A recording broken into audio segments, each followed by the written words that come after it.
Into the third phase of this for the this class, and the next couple lectures are going to be focused on safety. And what I really wanted to do is do the best I can to sort of sell you on the idea that ergonomics and safety are integrated. There's a nice crossover, and while safety on the surface of it looks like, you know, trying to watch paint dry as an excitement level, it can be very, very interesting when you look at the mechanics of theory and practice. So I'm sort of going to go through and give you some theory and approaches to safety, move through that, get into a little bit of the legislation, so on, the next lecture, and then move there, and then try to, after a couple of those lectures, pull it all together and now look at systems approaches. That'll round us out for the month of November and bring us into that third midterm. And I would say probably from this point on, your pace is going to pick up a little bit.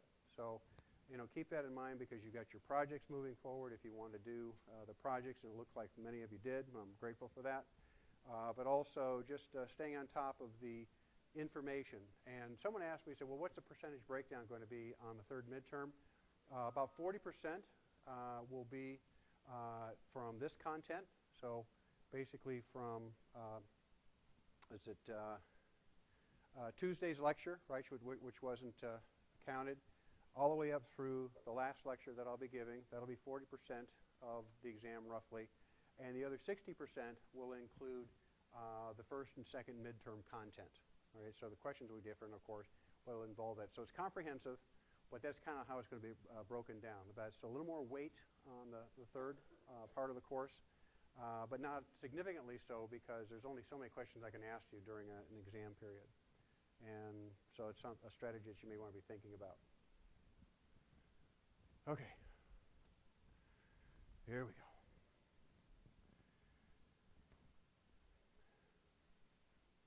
When we look at safety, you know, it has a long history when we think about it. Remember that when NIOSH uses safety, they really don't like to talk about accidents because accidents, very much like I have my biases against someone, you know, saying they have, you know, some issues with the job and they're complaining. I'm complaining about this or complaining about that. What it does is it throws basically the weight of that in terms of the psychology back on the person as saying, you know, you're being subjective about this rather than objective about this. So my thing is that I always like to hear about symptoms, not about complaints, right? Because if you're reporting symptoms, it makes it objective.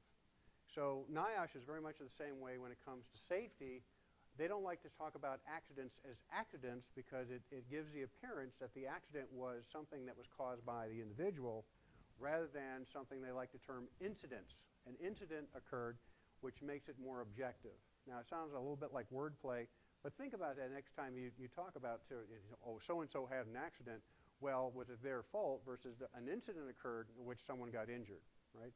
So if you see the parallel there between symptoms and complaints and incidents and accidents, it makes a lot of sense in that you're trying to make the situation objective and not subjective.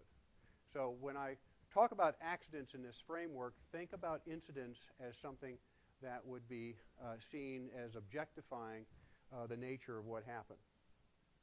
So safety and health awareness, it's been around for a long time. Even in Hammurabi, when you go back about 2000 BC, and in terms of the codes there, that came down, when you look at that code, there were a number of things that were laid out, including basically incarcerating and possibly death to civil engineers that would design structures that would collapse. And as a result of that, people would get injured and so on.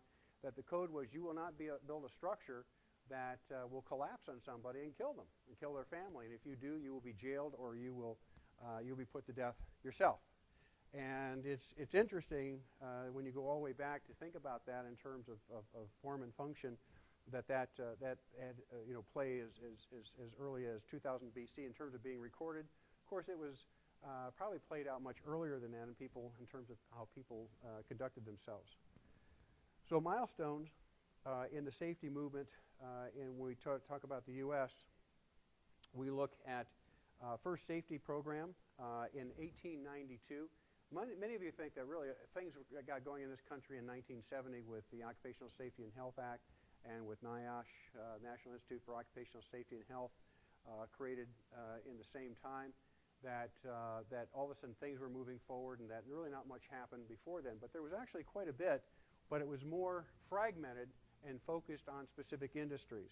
So in the two areas where you see a lot of this early legislation was in the steel making industry and in the mining industry. And if you think about it at the time, lots of steel had been produced in the country, a lot of steel making companies coming up, Bethlehem Steel and so on. And in the mining aspects of this country, both surface mining and underground mining. And in particular, underground mining is where they had lots of issues with methane gas explosions, with mining collapses and so on. And of course, as time has gone on, the technology has gotten better, and we've improved that. But every now and again, you hear about a mining collapse and a lot of people getting trapped and so on. And we'll touch on that a little bit later. But the first programs, pre-1900, 1892, employers' liability law was passed, and the first safety program was established in the steel industry. This is in Illinois, and it was in response to an explosion of a flywheel in a particular company. And flywheels, as you know, are the ones that basically, these are the mechanisms inside of engines that keep the momentum of a motor moving forward, and are used almost universally in engines.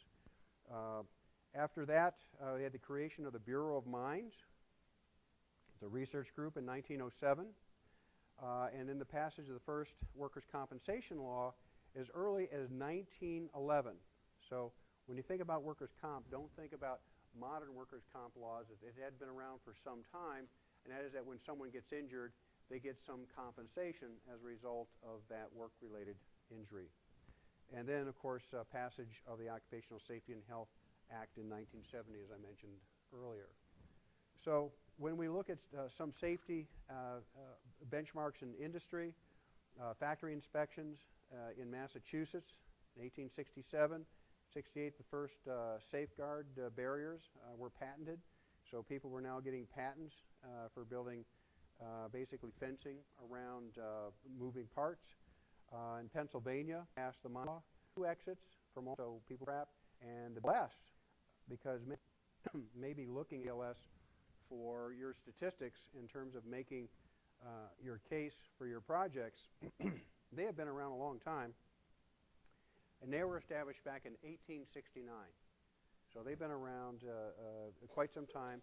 And just remember that when your presentations, if you show any data that, 2013 or something like that, I'm suspicious of it, because most data are going to be at least 2 years behind.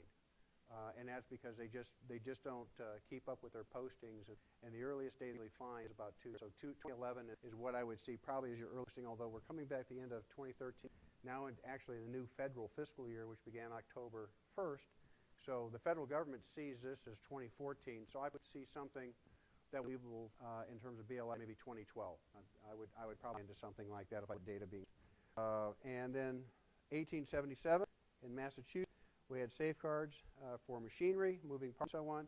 And this was particularly a problem for females, especially in the textile industry and so on, where we had moving parts of air caught in the looms and weaving and moving machinery. It was a disaster. So in those days, they had in many cases made it very, very strict to make sure that your hair went back and up and out of the way. If it got loose, it get pulled into the machinery very easily. The men, at times their arms would do after reach hazards and so on to get their arms pulled in and get them amputated or seriously injured. Liability laws, I mentioned, had some potential in accidents, and the first recorded safety program was in Joliet, Illinois, in a steel plant in 1892. In around 1900, this is a big name in the business, Frederick Taylor. He began the study of efficiency in manufacturing, and his purpose was to identify the impact of various factors in efficiency, productivity, and profitability. And his big thing was shovels and so on, and turning coal into locomotives and so on, how many workers, types of shovel design and so on.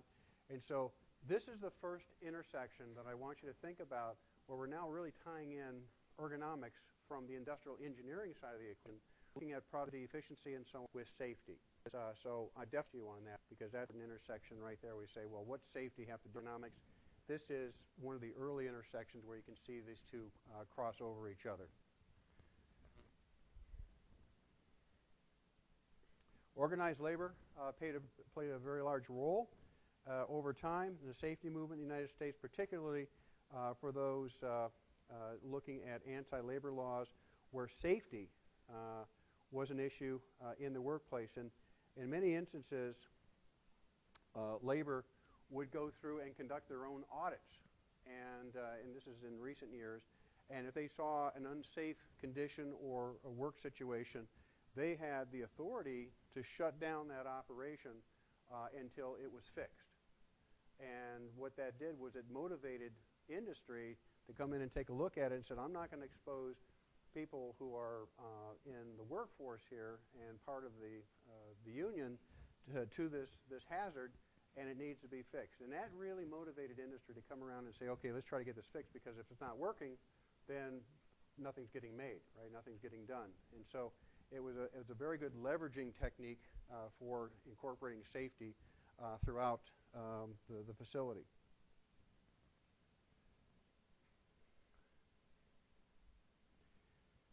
There are several tragedies that have occurred. I think you heard some of the earlier stuff like the Triangle shirt factory and so on, where women were working in New York and they jumped to their deaths because of fires and so on that occurred. Here's some others that come up and get your attention. The Hawks Nest tunnel disaster, and this was a construction in the Gully Bridge right here in West Virginia, and it was a hydroelectric project, and they were under the gun to try to get this thing done quickly. The problem is that they came across a vein of pure silica, and I don't know if I can get this. Probably can't. Anyway, I can get this thing to work. Oh, okay.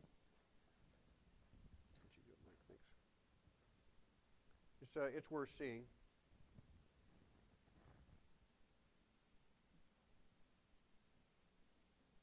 Thanks, Mike. Appreciate that. Hopefully it'll come up for you.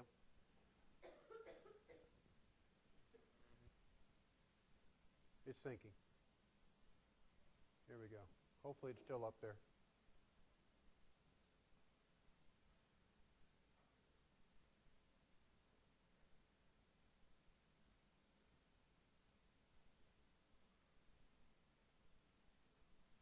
And the reason I want to show you this, hopefully we can hear it. Can you turn that up a little bit? Oh, hang on.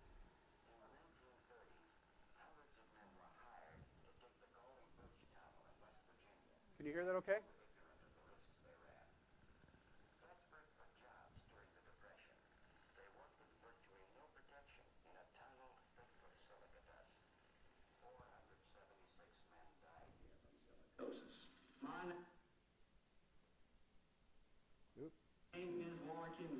I worked in the tunnel 4 or 5 weeks. Every day I get off, someone died. We're so close. I worked until I got sick, and the doctor told me that it was silicose. And he also told me that anyone that worked as much as 24 hours would not be living 15 years. I think something should be done for our wives and family as we are gone. Once again, after the deaths, there was a public outcry. I personally believe that 2,000 men are doomed to die as a result of ruthless destruction led by American industry.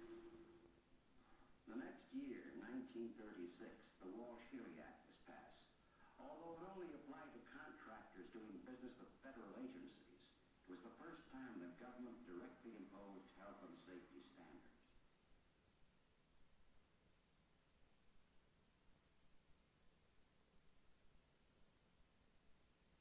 So it was real interesting to see how all this played out because the gentleman that you saw earlier that was exposed to the silica dust, he died about a month later after that video was made of him because of the very high levels of silica. And it becomes poignant because it associates a person who went in there and it was just, you know, it was good money and they were under a deadline. And to be fair, they knew silica was in there. The industry knew silica was in there. But they really didn't give them protective measures and didn't have any idea that if you got exposed to a real high percentage of that silica, that it would result in your death within the year. And as you just saw right there, 2,000 workers were doomed to die. So they're basically the walking dead through that particular year. And you know, as you also heard, that people were hungry for jobs and so on and so forth. So they're willing to do this even though they knew a hazard was there, but didn't know it was that bad. And when it was all said and done, it turned out to be one of our worst disasters in American history.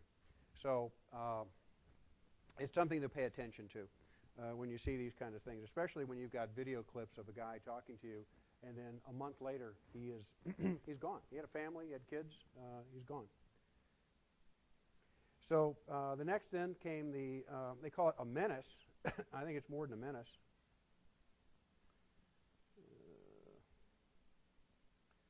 Probably don't want that. Probably want right there. Thank you. And this is in the 70s that this all came up. Of course, from earlier, most of it from the shipbuilding industry and so on, where asbestos had been put in.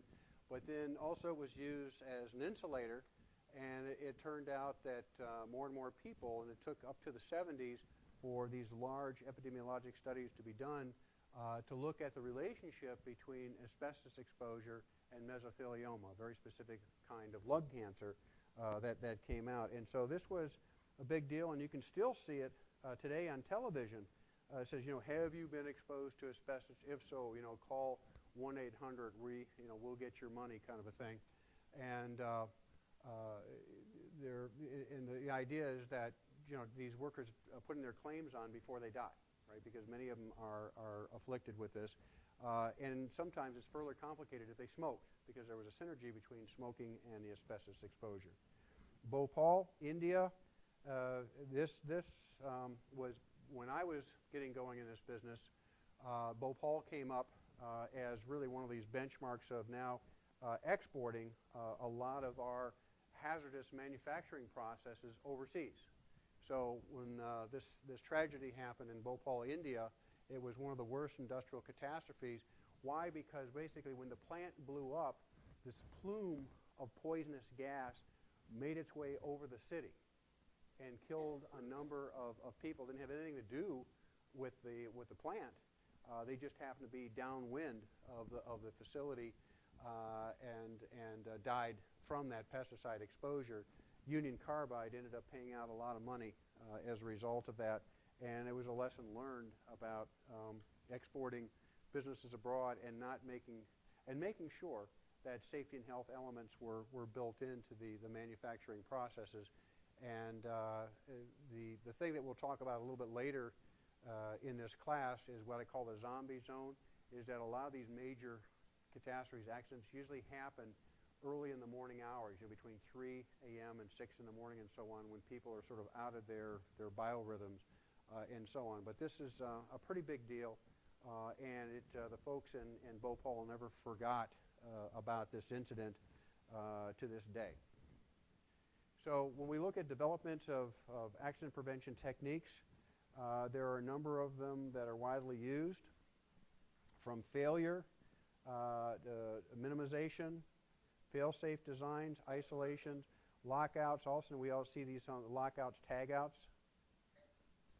And of course, lockout means locking out a position and putting a tag on it and saying this is under maintenance or under construction or under some kind of operation where you basically have isolated the energy or currents from a machine from operating. Then there are screening procedures, personal protective equipment, redundancy built in, where you have to have more than one thing to be able to turn on or shut off something, and then timed replacements. This is something that's built in that says after a couple of years that you need to replace the bearings on something. If you don't, something might happen. So we look at development of safety organizations. We have several. The ones that come up more often, the National Safety Council. NSC is huge in terms of their annual conferences. Some of the industrial hygienists in this room have gone to the American Industrial Hygiene Conference and Exposition. AIHCE is what it's called. AIHA is the organization, American Industrial Hygiene Association. And I would say on average somewhere between 7,000 to 8,000 attend this annual conference. It's an international conference, but most of the folks that come are from the United States. Well, you get into the National Safety Council, have anywhere up to about 35,000. Very large. National Safety Management Society, smaller, and the ASSE, Society of Engineers, fairly large too. They're right around 20,000 and growing in terms of attracting people. Conferences, a lot of that has to do with format and so on. So it's not like the AIHA is shrinking as much as it has a different format and offering than some of these other societies. But the National Safety Council is huge, and whenever they have it, there's just thousands of people that come into town that focus on this, including not only safety but hygiene and ergonomics and so on. Cost of accidents. Oops.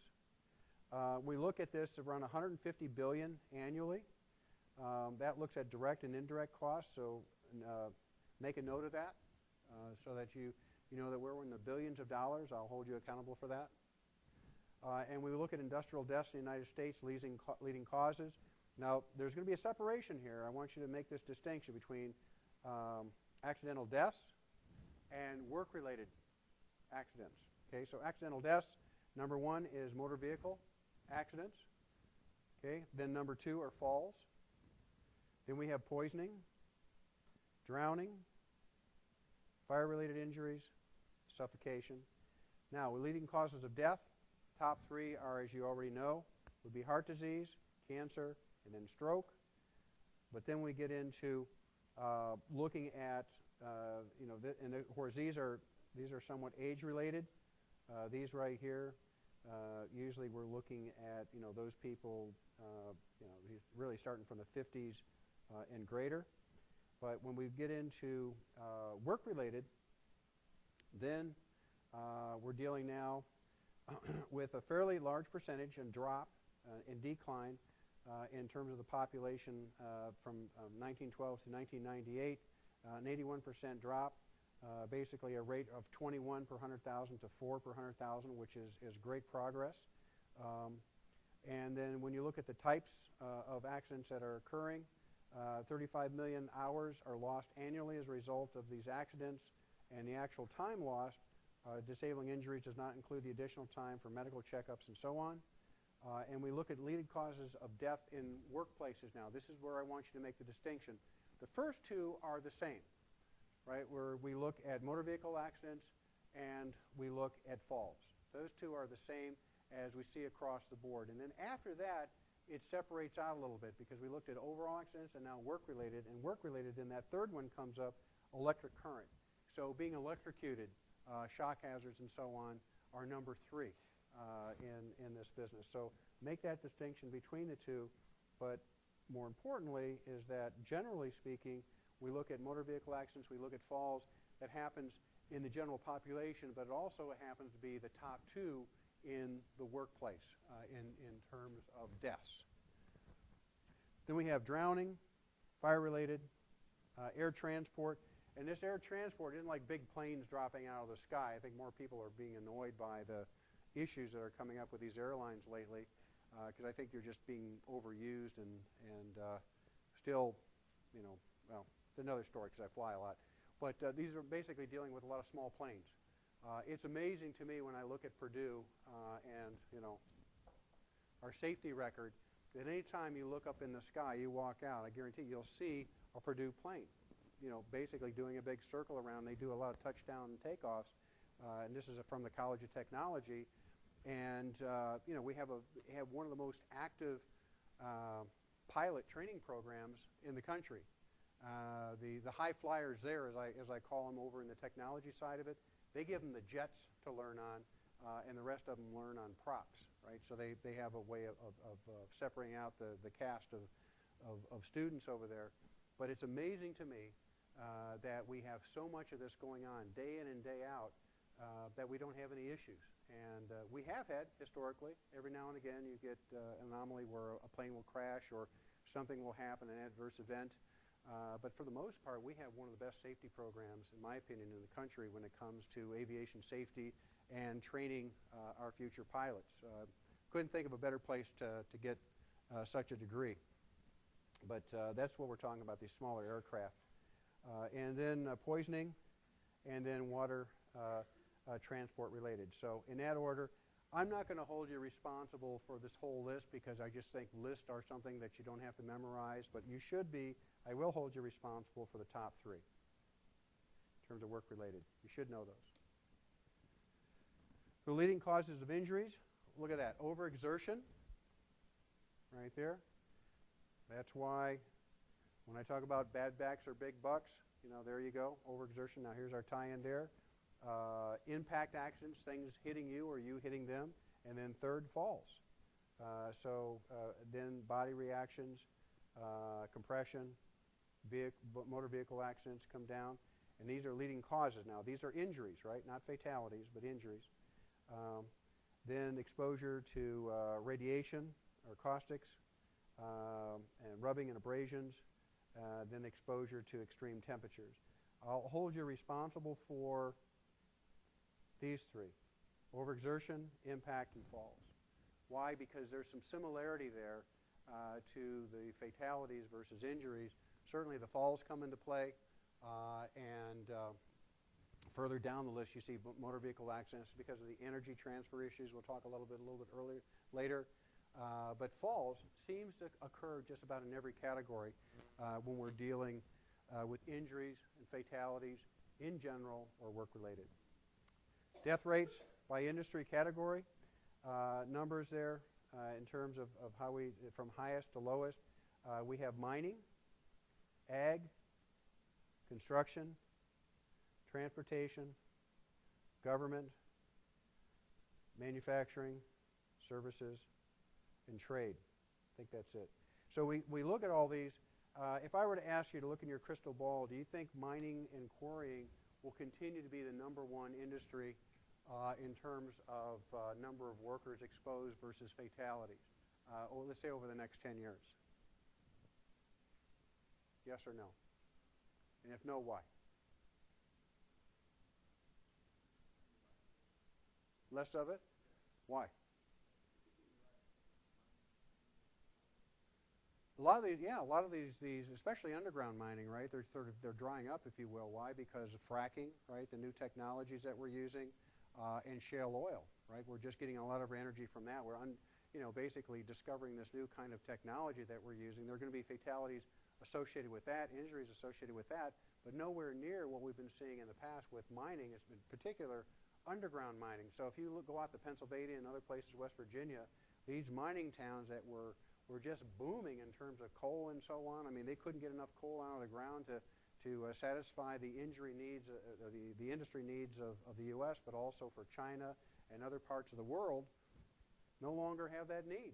And a lot of these towns are just going bust. It's amazing when you drive through some of these, say, well, what happened here? And it's just in the past couple of years, they went from boom to nothing. It's amazing. So I would say that number is probably, that number one ranking right there is probably going to drop off that list, and we'll still see issues with agriculture. A lot of this is family related, where you have younger people operating equipment and so on to work the farms, and grain elevator accidents and so on, and then of course construction will always be there. You can't export construction, so that issue is going to be out there, and that tends to be more of a in terms of a ratio, more ethnically a challenge, especially in the Hispanic population, where the injury rates are much, much greater in the Hispanic population in construction than you might find across the board in that business. So a lot of the work still needs to be done in that area.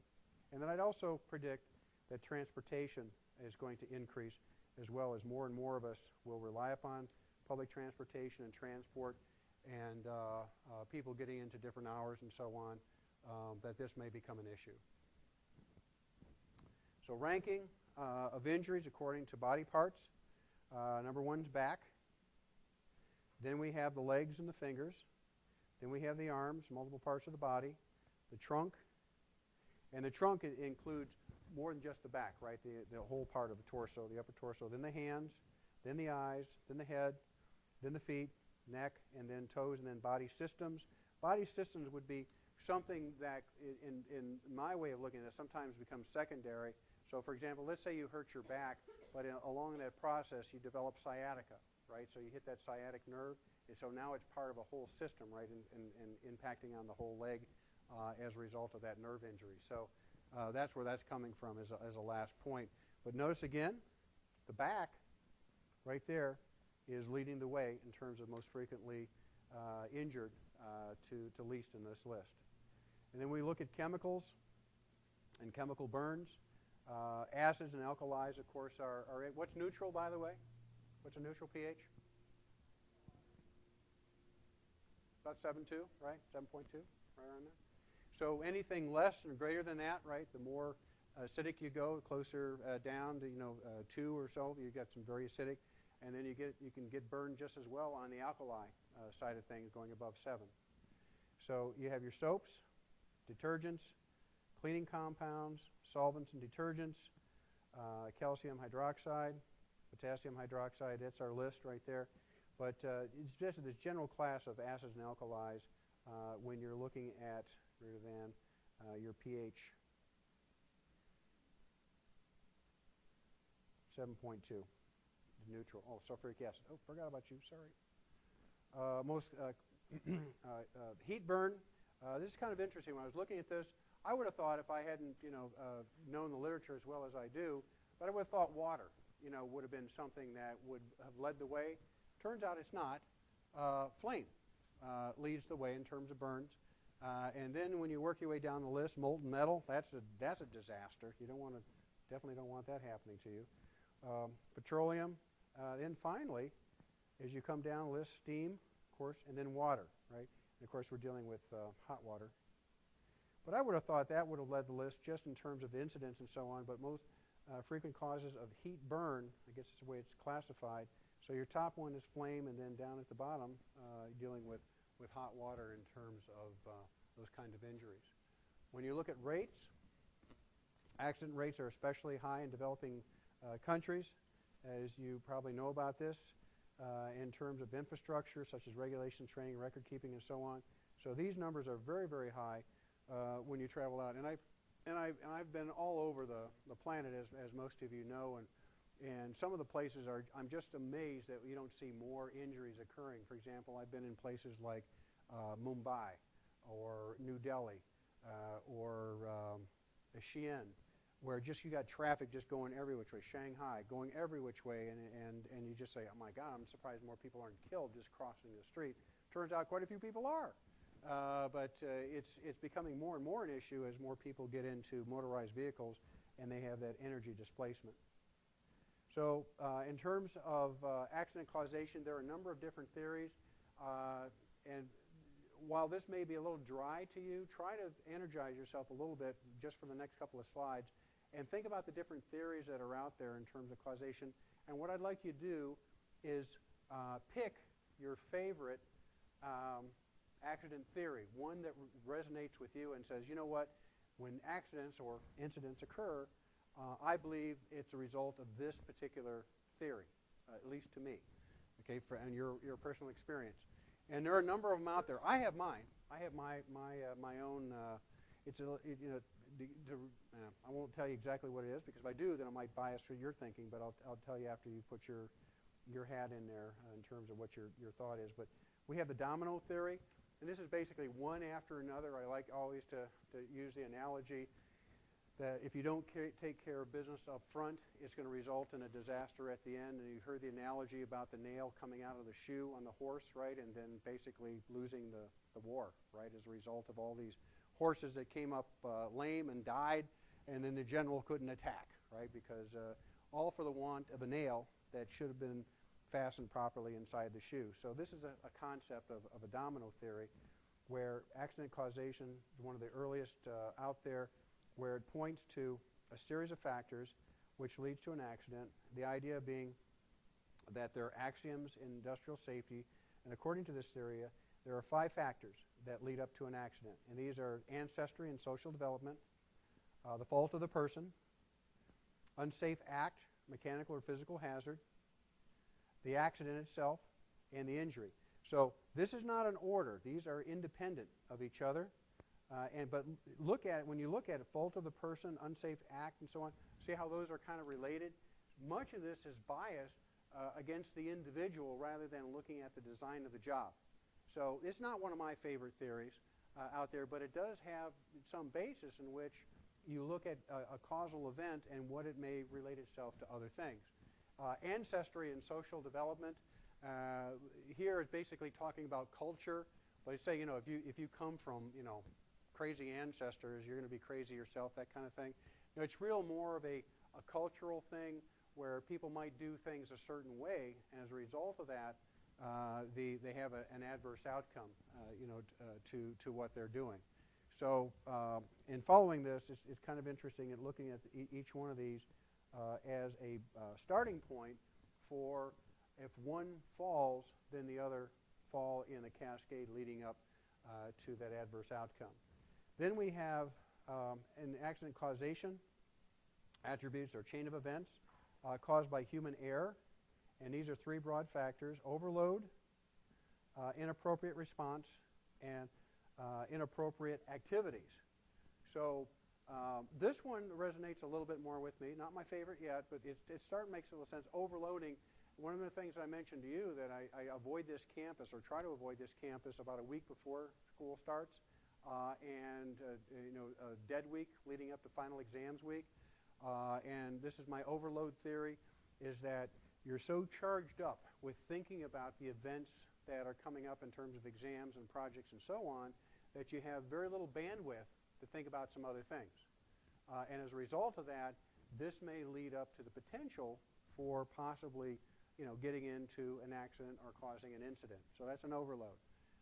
Inappropriate response is something that occurs when you're supposed to do one thing, but then you did something else, and that's either knowingly or unknowingly in that process.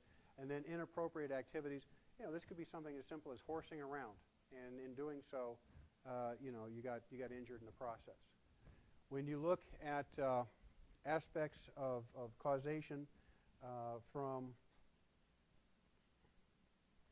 failures, right here it introduces new elements such as what's called ergonomic traps, the decision to err, and system failures. So here's where the ergonomics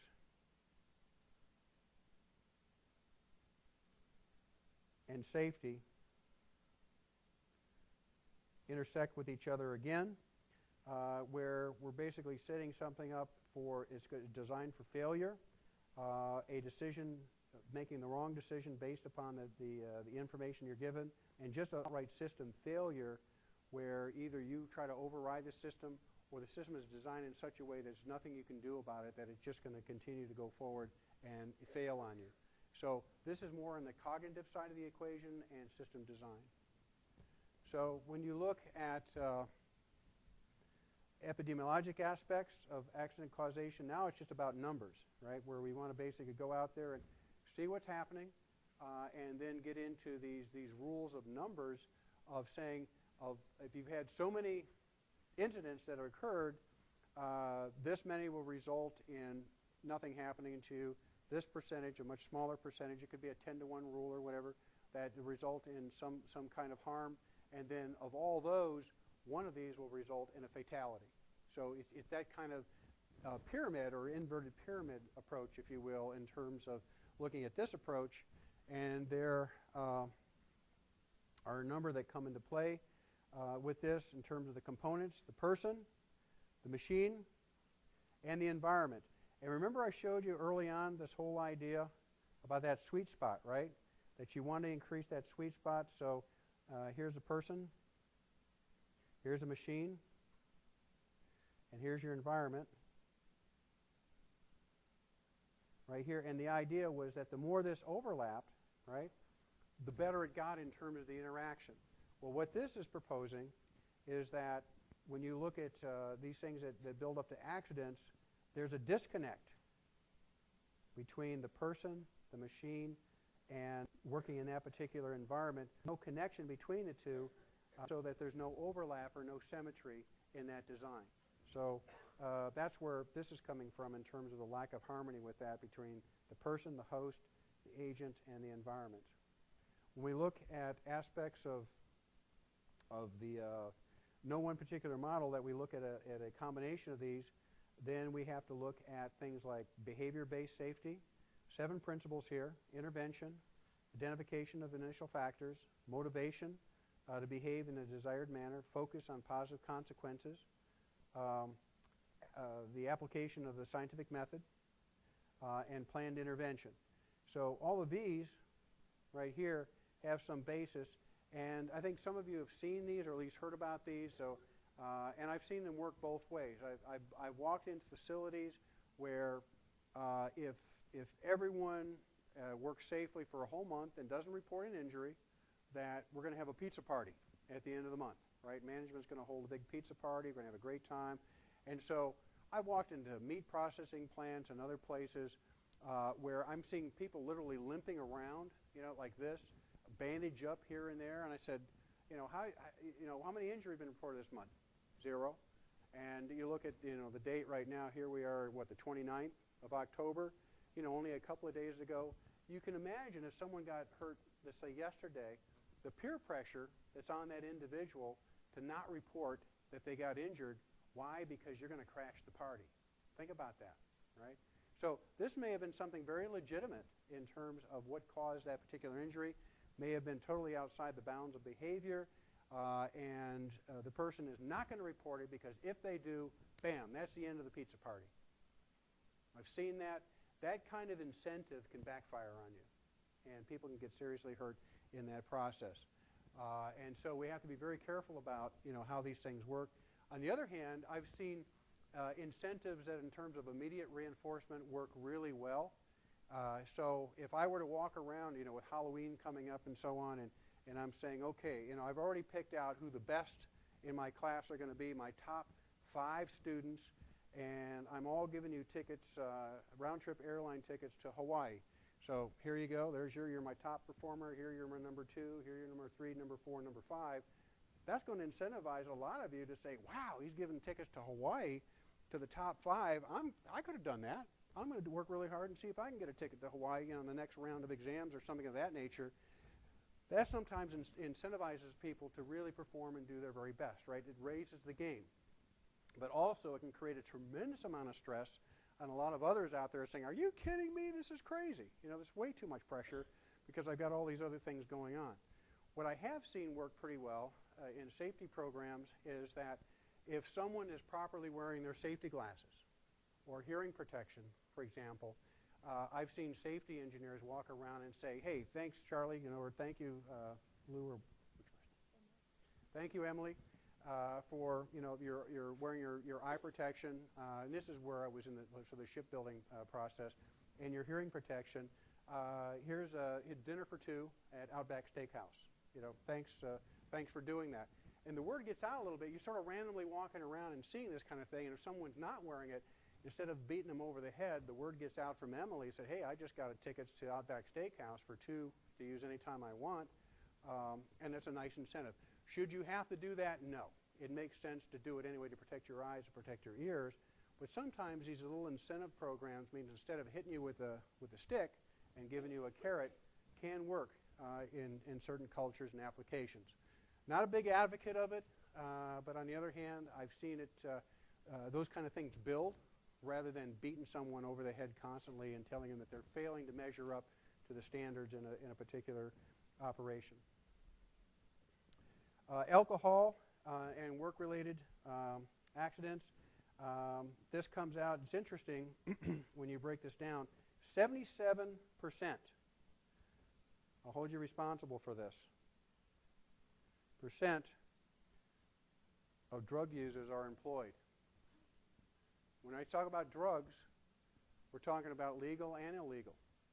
Talking about smoking a little weed, maybe doing some speed, whatever kind of mind-altering thing that you might, that you know of someone might be into, could be out there working. That's a safety hazard.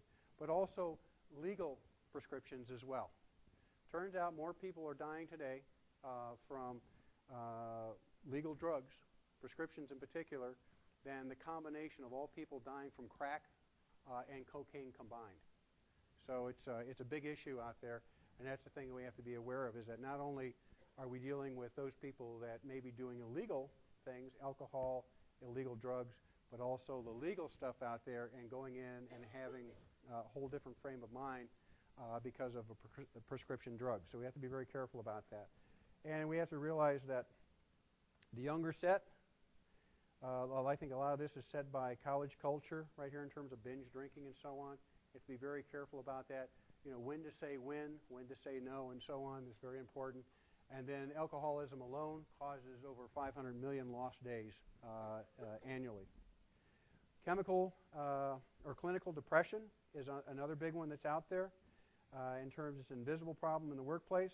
However, it can be a major cause of accidents. 1 in 20 people suffer from clinical depression, which is a root cause of more than 20 million lost workdays annually.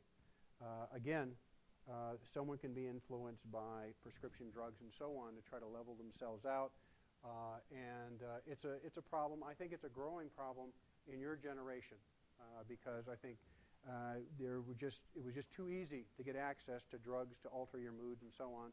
And as a result of that, you're a generation growing up with lots of folks out there that have a lot of pressure, much more pressure than I had at your age. But also the depression creeps in, and it's a hell of a thing to shake. It really is. And someone may look at you and say, well, you're a weak character and this and that and so on. I think those people are ignorant and not informed. I think the idea is that sometimes there's chemical imbalances and so on that you have to deal with, but it's a very real situation, and it's something that should raise your awareness. And if you're lucky enough not to have this issue, then I encourage you to think about and have compassion for those that do, because we all have our weaknesses, and when you see this kind of thing, then you have to reach out and help where you can. Management failures. Management failures are another leading cause of accidents on the job. This is denial by management where they have some serious issues because they have high expectations and they may not provide training.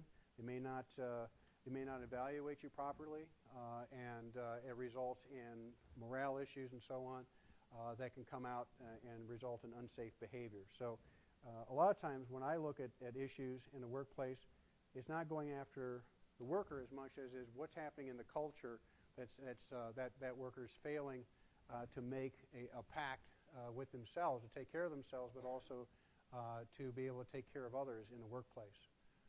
Obesity comes up. This is kind of a controversial topic in injuries. Lots of studies have shown there's a strong correlation between those that are overweight and injuries, in particular back injuries and so on. The idea is that even though it's reported in the literature, and I'm saying this in my notes, I'm not a fan of this because it's hard to enforce. The airline industry was able to pull this off for a while by saying you had to be a certain physical fitness level. They can do it in the military. They do it in the with the police. They do it with firefighters and so on. In the airline industry, the idea was not to look good and to be physically fit and so on. And there were some flight attendants that said, this is about safety. It's about performance. And if I can still do the job, you don't characterize me by having a certain figure. You characterize me by the way I can do my job. And as time has gone on, the workers have won in that process. And it's less about being large and more about being able to perform. So in my view of this is that it should be recognized that being physically fit is important, but also recognize it's a very hard thing to try to enforce in industry. And, okay, one last thing here on that. Job satisfaction. This comes up for increases in back and now upper limbs. The more dissatisfied you are with the job, the more likely you are to report musculoskeletal injuries. It's been well established in the literature for backs, and over the past 10 years, more so for limbs. And it kind of makes sense because the person's under tension, feeling right, and so on, and that translates to the forces on their body, into which they have musculoskeletal disorders. It's real. It just translated as that, but notice that there is a whole thing about your job and your work and so on that can relate, that connection between the mind that's there. Types of losses, direct and indirect. Bless you. Injury, illnesses, and disease and death, property damage, loss of time, filling out accident forms. Direct costs are costs incurred because of accident and ascribed to that. Indirect are often hidden because they can't be very expensive. But however, if you look at these, you have lost time for the injured employee. You have lost time by other employees because they're helping out for that lost worker. Lost time from the supervisor to assist in the accident investigation and filling out forms. Time spent by the company in terms of first aid and those people that take care of those that get injured. Damage to tools and equipment. Losses due to later unfilled orders because maybe that person was a skilled worker. Payments made to the injured employees under the benefit programs and so on. So people are filling in while that person's out. Losses resulting from less than full production. Profit losses because of work time and idle machines. Reductions in productivity of coworkers because they're distracted. And reduced morale, especially if nothing is done about correcting the problem, and overhead costs that continue during lost work that are going to play. In other words, fewer people are trying to do more. And then I think what we're going to do is, before we get into Heinrich and all these hidden costs right here, why don't we go ahead and do the quick quiz, and then we'll get into these costs. Give you guys a break.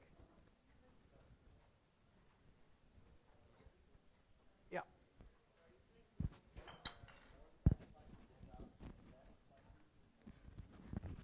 The question is, those people who are more satisfied with their jobs are less likely to report an injury.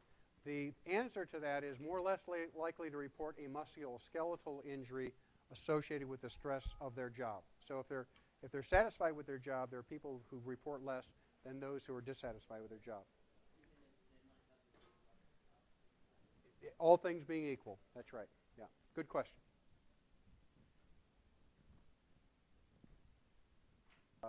That's why she went into the references. So. Okay, hang in there with me. Okay, we're gonna finish this today.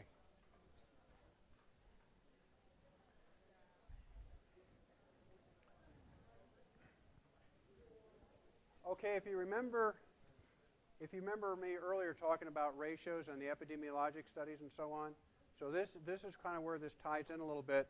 Heinrich's approach in terms of hidden cost.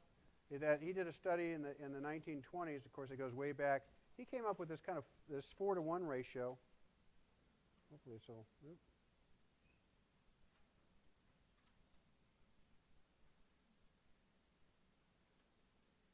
Of course, it will change automatically on me there.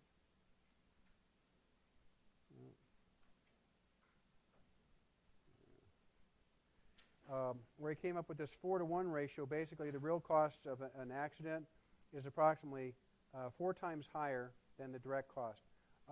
I support that conclusion because there's so much that's hidden in terms of what you're really paying out versus what is costing you. I kind of look at it like sort of the iceberg approach to rationalizing what it really costs for an accident. And so often we don't look at all these factors that tie in. If we did, we'd probably be a lot more proactive about preventing them in the first place. We look at conditions, unsafe conditions. Heinrich's research also went to this rule right here. You don't have to fix this in your head, but know there are ratios that are out there. So he sort of did a ratio of 88 to 10 to 2. Basically, the 75,000 accidents that he looked at, 88% of them were caused by unsafe acts, 10% from unsafe conditions, and 2% from unpreventable causes, which you'll call maybe acts of God, if you will. I kind of buy into the ratios. I don't fully buy into the fact that when you're looking at these unsafe acts, that almost 90% of them were by human error. I believe that if you go back and you look at the earlier studies, it may have been that, but people don't intentionally hurt themselves or get themselves into dangerous situations. There's sometimes a breakdown, I think, in terms of that interface between what the machine is supposed to do and what the human is doing with it, which results in that adverse outcome. But the ratios make sense.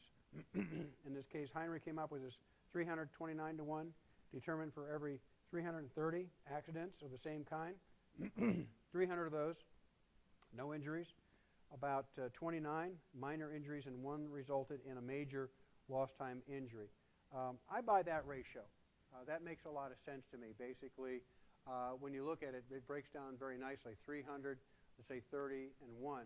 So basically, in each one, you're almost looking at an order of magnitude change in that, and where you will have 300 of these incidents, and one of them can be very, very serious in that process. Fletcher also did the same kind of thing. 75, 19, and 1, no injury, minor injuries, and serious injuries.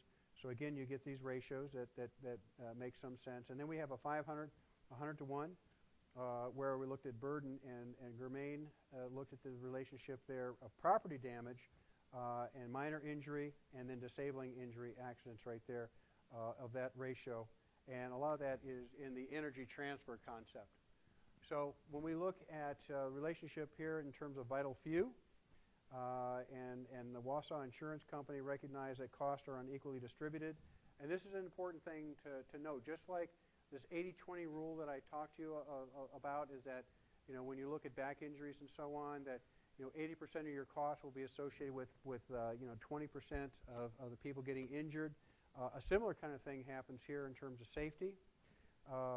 In this case, here we have our 80-20 rule, 80% of the cost, 20% of the accidents. And we have this curve. Now look at this very closely and just understand it. So we have, here's our percent of total injury right here, and here's our percent in total in the number of injuries. And then you see that first inflection point right here at about 5%, right there, about 67, right there, and then 5% of the cost, right there in terms of cost. But then if you go out further, about 98%,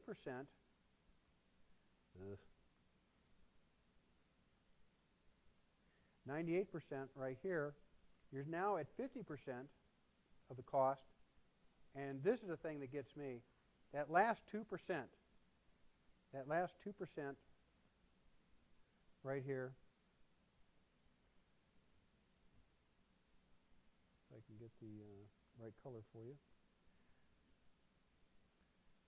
2%, we're looking at 50% of the cost.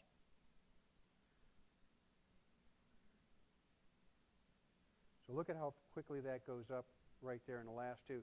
So this does make some sense in terms of that, but it's so often, people will say, well, you know, this happens like once in a blue moon, and trying to prevent such things when they occur is not that easily predictable. I always solicit that with computer programming and modeling and so on and so forth, that we actually have the power now to give us that kind of information that we didn't have before if we give it enough data and to try to understand that. But just realize that in looking at this curve, it is not linear by any means, right? It really takes off on you in this way. So there's the domino theory. We talked about that a little bit earlier. There's the injury. Then you get into the cause, unsafe act because of undesirable traits, social influence, and so on. One leading to the other. The idea is that how do you prevent it? You look at that third domino right there. It's an unsafe act or condition, and then you target that. A lot of accident prevention these days, when you deal with safety professionals and so on, if they're not really trained in the quantitative side of this business, we'll put out signs that says, you know, think safety, right? That kind of thing, raise awareness that way. That doesn't really work, right? It's really what works is getting at the cause and preventing it from happening in the first place. So you have to really go after that and less so on the behavior and blaming the individual. Hayden, this is one that I kind of like. I'm kind of tipping my hand here a little bit, and that is that when we get into energy theory, sometimes called energy release theory, is that accidents are involved in energy transfer. And so the idea, the greater the transfer of energy, the greater the impact of something, whether you hit something or something hits you, or both come together like in a collision, like in an accident, that release of that energy, the greater the energy, the greater the injury, or the higher the probability is for a fatality. So this is a very important one to keep in mind that you can relate to. It's an easy one to go and say, okay, now if we look at the ideas, now how do you dissipate that energy or cushion it? And you see it in automobiles. And the idea of automobiles is that what they're trying to do now is, they have not only airbags in the front, but in some of the more modern automobiles now, they have airbags on the side for, getting T-boned and so on. And so basically all these pillows inflate around you upon sudden impact, and that's to protect you a little bit. And shock absorption, the steering column collapsing, and so on and so forth. All these are the ways of dissipating that energy and cushioning that in case you get into a serious accident.